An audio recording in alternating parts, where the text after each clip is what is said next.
आज की नारी राजनीतिक, सामाजिक, आर्थिक सभी क्षेत्रों में आगे बढ़ रही है। पर इन सब की शुरुआत कब हुई? ये कहानी है 19वीं सदी की, जहां भारत देश कई सामाजिक कृत्य जैसे विधवाओं का शोषण, बाल विवाह, देवदासी, सती जैसी प्रथाओं में जकड़ा हुआ था। पुरुष प्रधान संस्कृति में स्त्री का पढ़ना मानो अभिशाप था। ऐसे में क्या होगा स्त्री का भविष्य? क्या होगी स्त्री की दशा? वो एक स्त्री ही समझ सकती थी। और यही बदलाव लाने के लिए दो रणरागिनियों ने जन्म लिया, जिनके नाम थे सावित्रीबाई फुले और फातिमा शेख।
मुलगी शिकली असती का? मुलगी शिकली असती का?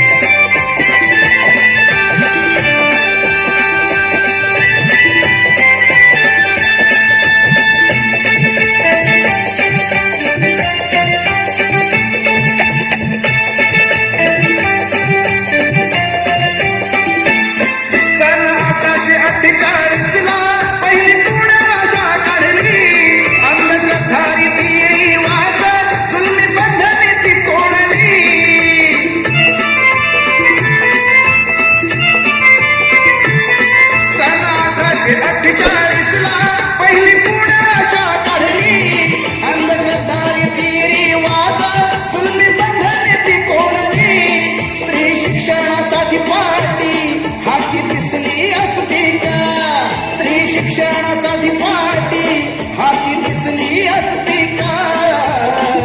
सावित्री नसती तर मुलगी शिकली असती का?